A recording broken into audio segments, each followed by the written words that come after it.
राधे कृष्ण दोस्तों। हिंदू पंचांग के अनुसार प्रत्येक वर्ष कार्तिक माह के कृष्ण पक्ष की एकादशी तिथि को रमा एकादशी का व्रत रखा जाता है। इस दिन भगवान विष्णु की पूजा करने और व्रत रखने का विधान है। रमा एकादशी को सबसे शुभ और महत्वपूर्ण एकादशी माना जाता है। इसे कार्तिक कृष्ण एकादशी या रंभा एकादशी के नाम से भी जाना जाता है। ये एकादशी दिवाली के ठीक 4 दिन पहले आती है। रमा एकादशी व्रत को सबसे महत्वपूर्ण एकादशी में से एक माना जाता है। कहा जाता है कि रमा एकादशी का व्रत करने से ब्रह्म हत्या सहित अनेक प्रकार के पाप नष्ट होते हैं। जो भी व्यक्ति रमा एकादशी व्रत की कथा पढ़ता है या सुनता है उसके भी पाप मिट जाते हैं। आइए जानते हैं महत्व।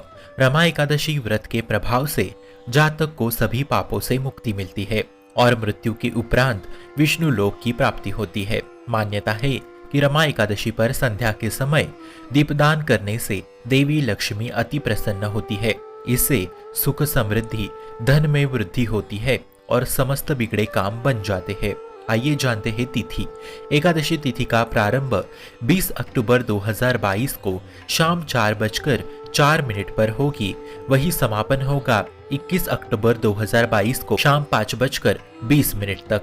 ऐसे में उदया तिथि के अनुसार रमा एकादशी का व्रत 21 अक्टूबर 2022 को रखा जाएगा।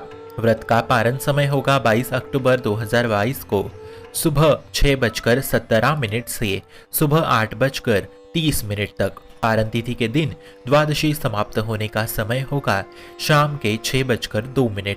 आइए जानते हैं पूजा का शुभ मुहूर्त।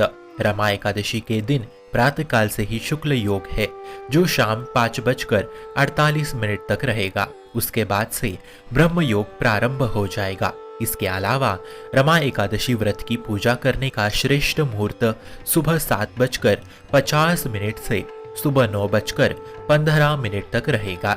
आइए जानते हैं पूजा विधि। रमा एकादशी के दिन प्रातः स्नान आदि से निवृत्त होकर स्वच्छ वस्त्र धारण करें और भगवान विष्णु की प्रतिमा या तस्वीर स्थापित करें। प्रतिमा के सामने बैठकर व्रत का संकल्प ले। इसके बाद भगवान विष्णु की पूजा विधि विधान से करें। सबसे पहले भगवान विष्णु को पंचामृत से स्नान कराए, फिर वामन देव को पुष्प धूप दीप नैवेद्य आदि अर्पित करें। इसके बाद विष्णु सहस्त्र नाम का जाप करें और भगवान विष्णु की कथा सुने। साथ ही द्वादशी के दिन ब्राह्मणों को भोजन कराकर और दान देकर आशीर्वाद प्राप्त करें। आइए जानते हैं व्रत कथा। एक पौराणिक कथा के अनुसार एक नगर में मुचुकंद नाम के एक प्रतापी राजा थे। उनकी चंद्रभागा नाम की एक पुत्री थी। राजा ने अपनी बेटी का विवाह राजा चंद्रसेन के बेटे शोभन के साथ करा दिया। शोभन एक समय बिना खाए नहीं रह सकता था। शोभन एक बार कार्तिक मास के महीने में अपनी पत्नी के साथ ससुराल आया था। तभी रमा एकादशी का व्रत पड़ गया। चंद्रभागा के गृह राज्य में सभी रमा एकादशी का नियम व्रत पूर्वक रखते थे और ऐसा ही करने के लिए शोभन से भी कहा गया था। शोभन इस बात को लेकर परेशान हो गया कि वह एक पल भी भूखा नहीं रह सकता, तो वह रमा एकादशी का व्रत कैसे करेगा।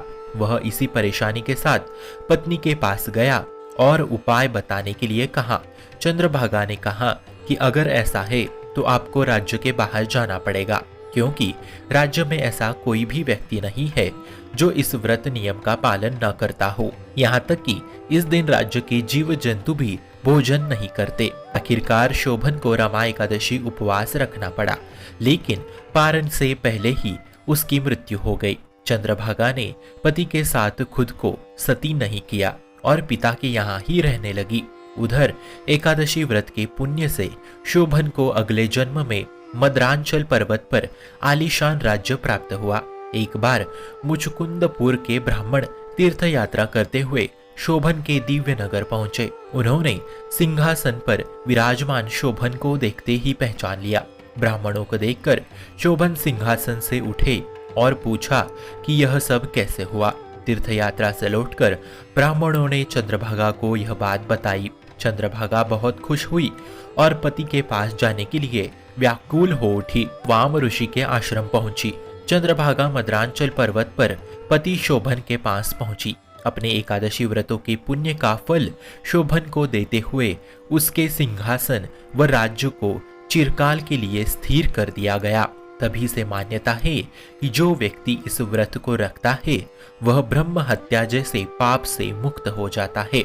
यहाँ तक कि जो इस व्रत कथा का पाठ करता है, जो इसके व्रत कथा को सुनता है, श्रवण करता है, वो भी ब्रह्म हत्या जैसे पाप से मुक्त हो जाता है और उसकी सभी मनोकामनाएं पूर्ण हो जाती है। आप सभी को रमा एकादशी की हार्दिक हार्दिक शुभकामनाएं। शुभम भवतु कल्याणमोस्तु। भक्ति का प्रसार करने हेतु इस चैनल को अपने मित्र और परिवार संग शेयर जरूर करें और भक्ति दृढ़ करने हेतु इस चैनल को सब्सक्राइब करना ना भूले। राधे राधे।